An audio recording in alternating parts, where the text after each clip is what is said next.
रहमानिर्रहीम।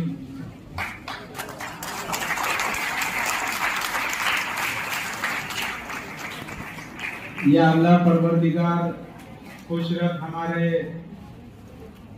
तुलबा और तालिबात को, हमारे टीचर भाई बहनों को, हमारे सभी पालक भाई बहनों को और मंच के सभी मेहमानों। जमाई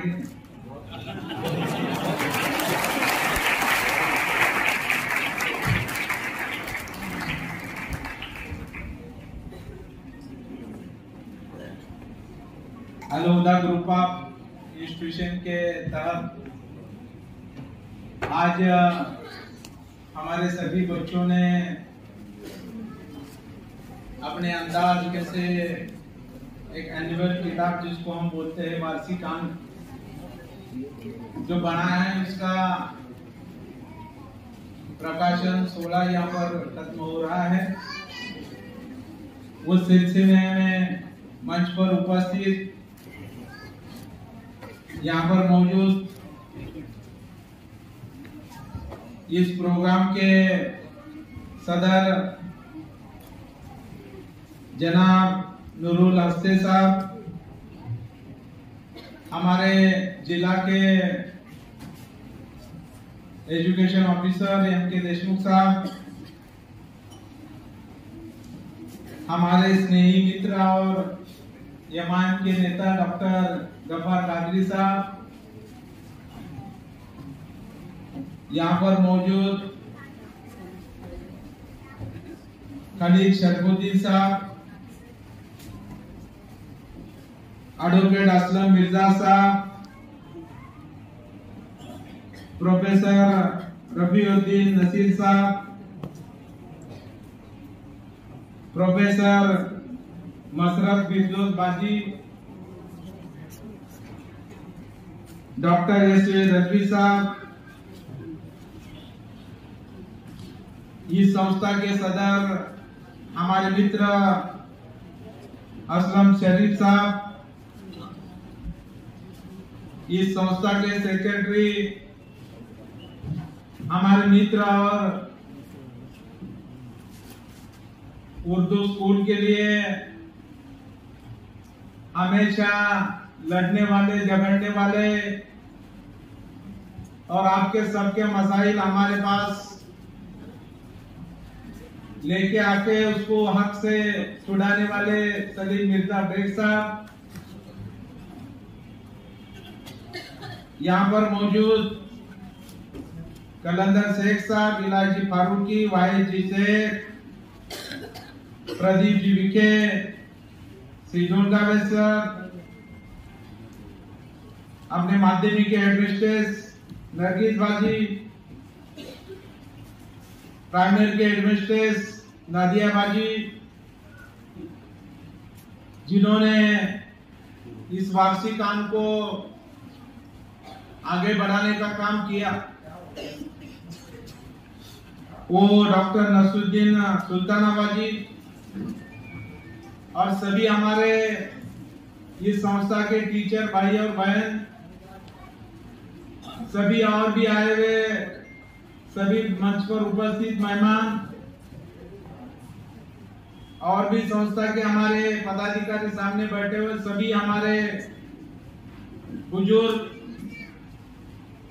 भाई बहन, पत्रकार मित्र।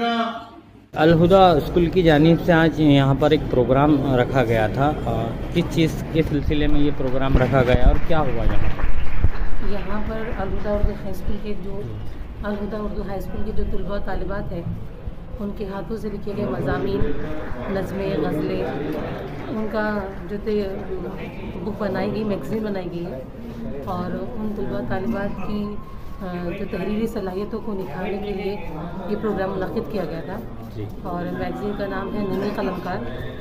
और अल्हम्दुलिल्लाह तमाम बच्चों ने बहुत बेहतरीन अंदाज से अपनी फ़नकारी का मुज़ाहरा किया इसमें और मैगज़ीन कमोवेश 75 पेजेस की करीब है और मुख्तलिफ़ मौज़ूआत पे बच्चों ने सियासी, समाजी और इस्लामी और मजहबी हर तरीके के मौजू पर अपने फ़न का मुज़ाहरा किया। ये जो मैगज़ीन है ये किस लैंग्वेज में है? उर्दू में है कुछ मज़ामीन जो तो टीचर्स असातिज़ा ने तहरीर किए हैं तो इंग्लिश में भी। अच्छा जी। खुसूसी मेहमान की हैसियत से कौन कौन लोग आए थे?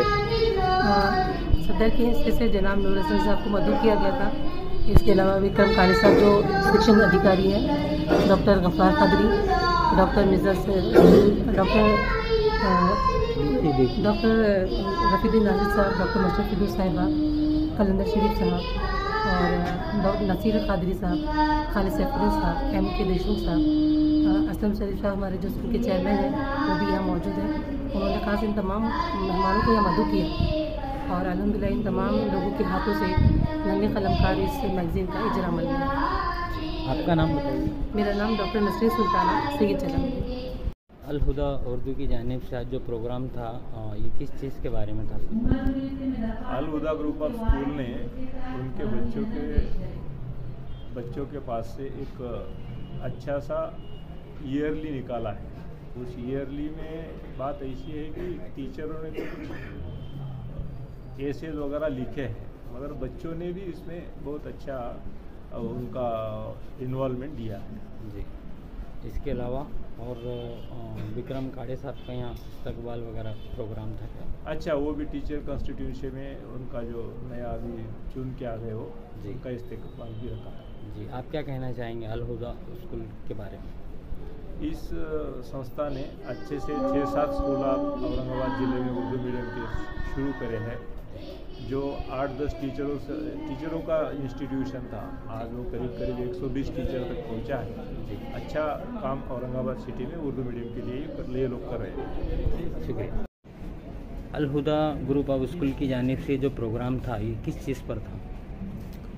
ये प्रोग्राम जो है तो नन्हे कलम का ये मैगज़ीन बच्चों की तरफ से जो है तो ये अमल में आई है और ये मैगज़ीन जो है बच्चों ने लिखे हैं। उसके अंदर अलग अलग टॉपिक के ऊपर बच्चों ने माशाल्लाह से बहुत ज़बरदस्त अंदाज से इसमें लिखा है। आज के भी उर्दू अखबारात में बच्चों के जो है तो नाम से शाई हुआ है। एक बच्चों के अपने ख़यालात वगैरह बहुत अच्छे ढंग से इसमें नाम करने की कोशिश किया है। इस सिलसिले में जो है आज इसका इजरा हुआ है मौलाना आज़ाद रिसर्च सेंटर के अंदर और उसके अंदर मेहमान जो है नूर हुसैन साहब प्रेसिडेंट ऑफ प्रोग्राम है। चीफ गेस्ट शिक्षण अधिकारी जो है M.K. देशमुख साहब जो उनके चीफ गेस्ट प्रोग्राम के चीफ गेस्ट है। दीगर गफ्फार कादरी साहब और खालिद सैफुद्दीन साहब, कई ऐसे जो है तो नामचीन लोग जो है तो वेल्लूर लोग औरंगाबाद शहर के इसके अंदर पार्टिसिपेट। शिक्षक आमदार विक्रम काड़े का भी यहाँ पे सत्कार और स्वागत हुआ है माशाल्लाह। उनका भी चौथी बार जो चुन के आए विक्रम काड़े साहब, तो उन्होंने जो है इस मामले में आज ग्रुप ऑफ स्कूल के तरफ से जो है तो उनका माशाल्लाह से पूरा गुलकोशी हुई बेहतरीन। तो बहुत बड़ी बात है कि 4 बार मुसलसल जो है माशाल्लाह से उन्होंने चुन किया। सभी टीचर्स ने जो है बढ़ चढ़ कर इसमें हिस्सा लिया और उनको चुना के देने का काम किया। जी, आपका नाम बताइए। मेरा नाम शेख असलम शरीफ है, Al Huda group of schools का chairman. Al Huda group of school की जानिब से मौलाना आज़ाद रिसर्च सेंटर में जो प्रोग्राम रखा गया उसके बारे में ज़रा बताइए, किस चीज़ पर था? देखिए, किसी भी स्कूल के लिए, उसके इंस्टीट्यूशन के लिए साल में एक दिन वो आता है जो वो अपनी कारकर्दगियों का मुजाहरा करते हैं। अल हुदा ग्रुप ऑफ स्कूल्स के चेयरमैन साहब हैं, उन्होंने जिस तरह इस प्रोग्राम को ऑर्गेनाइज़ किया और इसमें वो दूसरी चीज़ें नहीं बता रहे, उनका सारा काम जो है रोज़े रोशन की तरह आया है। सभी लोग जानते हैं कि ये स्कूल किस तरह काम कर रहे हैं, किस तरह उनमें तालीम हो रही है, किस तरह बच्चों का ख्याल रखा जा रहा है, ये सब लोग जानते हैं। लेकिन मैं ऐसा समझता हूँ कि पहली मर्तबा किसी स्कूल ने एक ऐसे मैगज़ीन की ज़रूरत को समझा जिसकी दस्तावेज़ी हैसियत है। और ये मैगज़ीन में लिखने वाले कोई बड़े लोग नहीं हैं, तो तमाम स्कूल के तालिब इल्म हैं जो मुख्तलिफ़ जमातों से जिनका ताल्लुक़ है। इस मैगज़ीन में आपको पूरा औरंगाबाद शहर मिलेगा, औरंगाबाद की तारीख़ी इमारतें, औरंगाबाद के अहम लोग, औरंगाबाद के अजीम शायर, अच्छे नसरनिगार, साइंस के मैदान में काम करने वाले असातिज़ा और मुख्तलिफ़ शहर की एक्टिविटी और वो सारी चीज़ें, तालीम की ज़रूरत, मॉडर्न तालीम किस तरह से हमको हासिल करना चाहिए, ऐसे कई असबाब हैं उसके अंदर जो इस बात का मुज़ाहरा करते हैं कि स्कूल का जो सरपरस्त है वो जानता है कि बच्चों को किस तरह से अवेयर करना चाहिए ताकि वो आने वाले हालात का मुकाबला कर सकें। हाँ, ये जो मैगज़ीन है ये कौन कौन से लैंग्वेज में है अभी फिलहाल?